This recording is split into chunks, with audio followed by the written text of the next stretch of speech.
Hello and welcome to another episode of Winter is Writing. This month I'm focusing mostly on process and stuff, but starting last week it kind of devolved into a Game of Thrones discussion, so I'm going to try to balance those two topics this week. But before I get into that, oh man, losing the words. But anyways, I'll be moving these lives to my business page starting in June, which is coming up really quickly. Where did time go? I have a link to that in the details of this post. So if you could go like my business page if you want to keep seeing these, that would be great because I'm switching over to there in June. All right, on to this week's topic. I've been thinking a lot about the series finale of Game of Thrones because people have been asking me about it. And if you caught my live Monday night, you already know my feelings. I was kind of disappointed in a really sighing kind of way. It was just not great. But I was thinking about it today, and it actually got me thinking about what do I tell myself when I'm struggling with continuing with a really large writing project. So most of you know me for my writing for Rose City Swing. Others of you know that I'm also working on a novel, which is a huge task. It's a much larger writing project than I've ever worked on. And following through with it really depends on me understanding why I'm doing the project. So, and it needs to be a big why. I'm writing my novel for two reasons. A, I'm a writer, and if I don't write, bad things happen. I struggle with mental health problems, and if I don't write, my mental health problems get worse. It's like a definite thing I notice. So that's one of the reasons I write. But the reason I am writing my current novel is because it's a story that I wish I could have read when I was in high school. It's a story really for me, by me, that I hope will then resonate with other people who may be in the same kind of boat that I was in high school. And as for Rose City, I write that to entertain people. I'm not trying to create literature when I write for Rose City Swing. I'm trying to create a zany situation to put our amazing prose in that just creates comedic magic on the floor. Those are my whys. And those are things that motivate me. So this morning, I was struggling to sit down to work on my novel. And the thing that got me through it was remembering a couple of things. A, I was probably going to feel crappy whether I did my writing session or not, so might as well also do the writing session, right? But remembering why I do it, that helps motivate me. And the reason why I'm thinking about this in the context of Game of Thrones is that I feel like the why shifted, or there were too many cooks in the kitchen of the why. So you have the original writer, George R.R. Martin, and his whole shebang, which I don't feel like I can talk about. I haven't read the books, nor do I particularly want to. It's not the kind of books that I enjoy reading. And then there's the why of the showrunners and HBO and everyone who put that incredible show together. Because while it was disappointing in the end, they did something pretty amazing with that show. And they were bound to disappoint a lot of people in the end, no matter what. And I respect them for making creative decisions. That being said, I disagree with their creative decisions for the ending of the show. And I think I noticed something on another Facebook conversation people were having about the show and how it really comes down to mismatched expectations and how the expectations of us, the audience for Game of Thrones, were not met for the ending. And I agree with that. However, when I'm writing, my why ends up running parallel with the expectations I want to set. I'm very strategic about setting up expectations in my audience so that I can specifically deliver on them at the end. Like, if I had done Swingin' in the Rain this year and not had anyone perform Gene Kelly's Singing in the Rain, like, how disappointing would that have been? You have to keep the expectations in mind as you go. And I know I talked about this a little bit last week, but the same thing kind of happened with the sitcom How I Met Your Mother, in that they started the show with a very clear idea of what their ending was, which is the ending that they stuck with. But over the course of, I want to say 7 seasons approximately, the show kind of became its own thing, and the audience expectations changed. So when they stuck with their original ending, it fell flat, made a lot of people angry, including myself.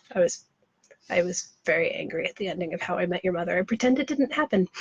And kind of the similar thing is going on with Game of Thrones, at least from my perspective. I don't necessarily consider particularly the last 3 episodes canon. For me, it was like watching the Titanic run into the iceberg. And that was the 5th episode. And then I was like, well, okay, we're crashing. Can we like go out and blaze a fire and glory? But then the very final episode just fell flat. Like, I wanted them to continue with the crazy. It's kind of like the expectations just were changing so frequently and fluidly that we as an audience were not able to latch onto them and attach any sort of emotional meaning to it whatsoever. And so we didn't believe it and we didn't buy it. And I know I've talked about how in Game of Thrones, what makes it so compelling, or at least what made it compelling from the beginning, is that you have this very diverse set of characters that are all going through very interesting situations, and they're growing organically from those conflicts and moving forward, trying to survive or win, depending on how privileged they were at any given time. And it grew organically, and that's George R.R. Martin's writing style. He's very much a pantser, which is what I talked about last week, I think. And then the show changed, and it was trying to force feed us an ending that wrapped things up. And I feel like this kind of story was actually conducive to a really loose-ended ending, an ending that isn't an ending. I feel like that would have been so much more satisfying than trying to just like give every storyline an ending, like, because we were never going to be satisfied with endings, because their lives, for those who survived Game of Thrones, their lives aren't over, and yet we got an end to their stories per se, which just fell flat. And I almost feel like, I don't know, it had this kind of like, oh, and everything's fine now, and I'm like, no, it shouldn't be, based on everything that just happened in the story. Not everything should be fine. And obviously I have creative differences about how I would have followed through with any of those characters. The one thing I will say that I really enjoyed about the very final episode was Tyrion's walk through King's Landing. I thought that was really poignant and well done. And I was really digging it. I'm like, okay, I'm going to pretend that we earned this ending to the story, and I'm just going to run with it. Just suspend my disbelief and enjoy it. But then he started going down to the catacombs, and I'm like, oh, he's going to run into a wall of rock, which he did. But then there was like a conveniently him-sized hole in the rock for him to get through to go looking for Jaime and Cersei, and I was like, really? Are you kidding me? Like, I understand the need to have a moment for him to find their bodies and stuff, but I was like, really? Really? Just no. But the biggest thing that just lost me in that last episode was the time jump.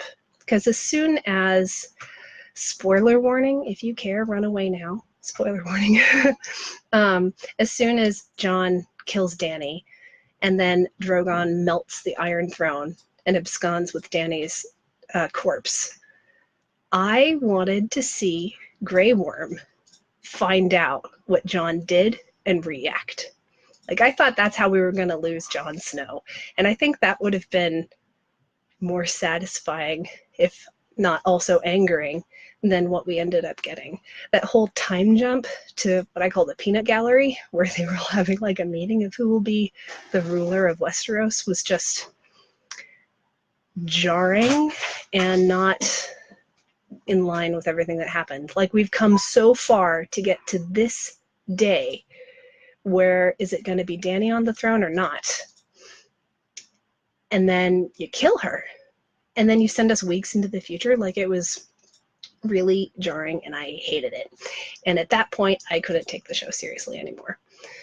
Another moment that happened was when, before that, when Dany gives her speech to her troops about basically conquering the known world from there on out. And Tyrion walks up to her.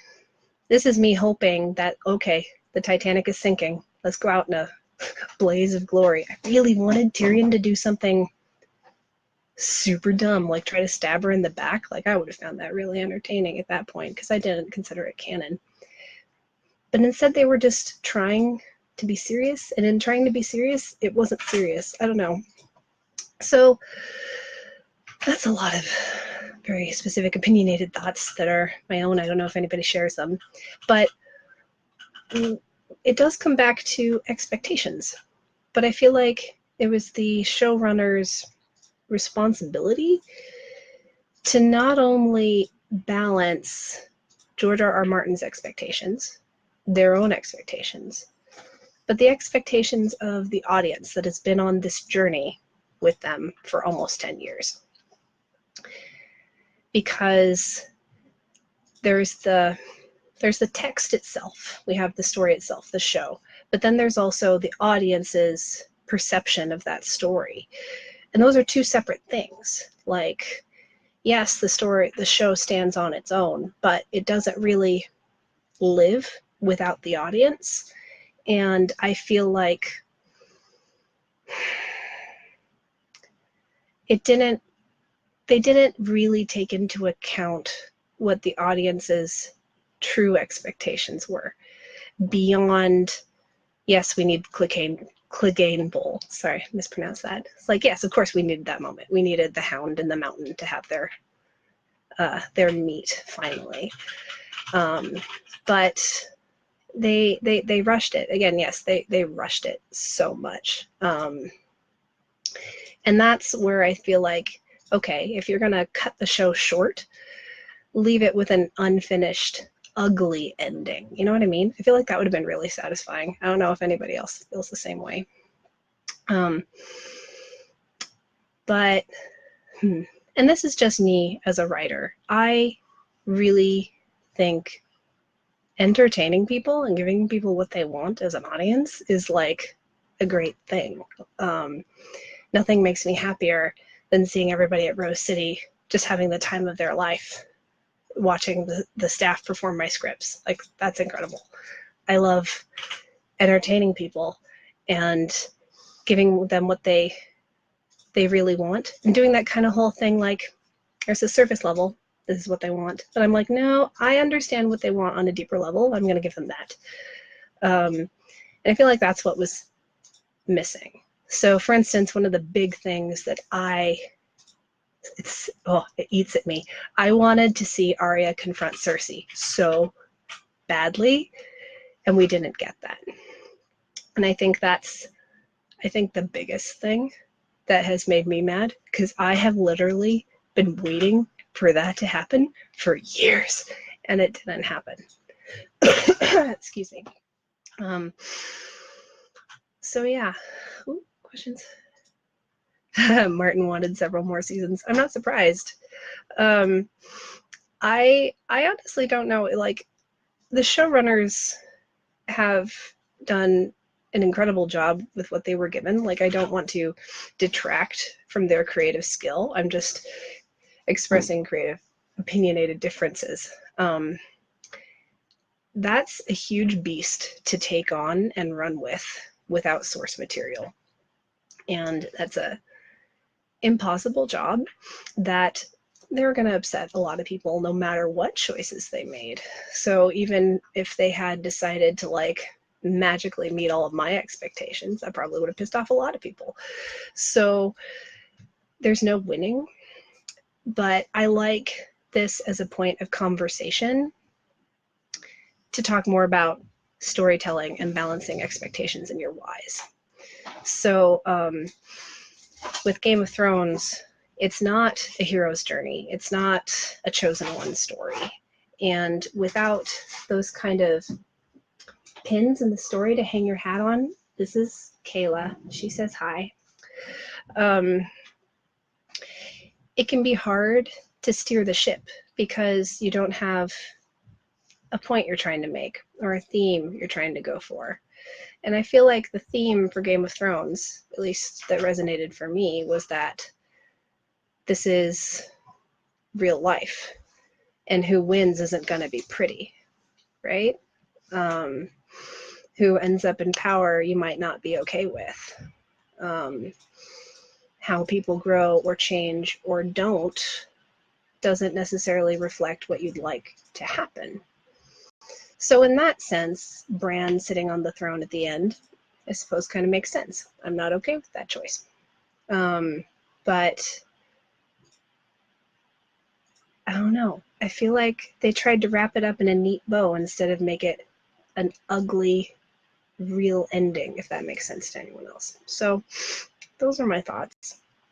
And it's just had me thinking a lot about what motivates me as a writer to write every day, because finding that motivation is hard. I went like almost 10 years without writing a word, and it hurt. It was hard.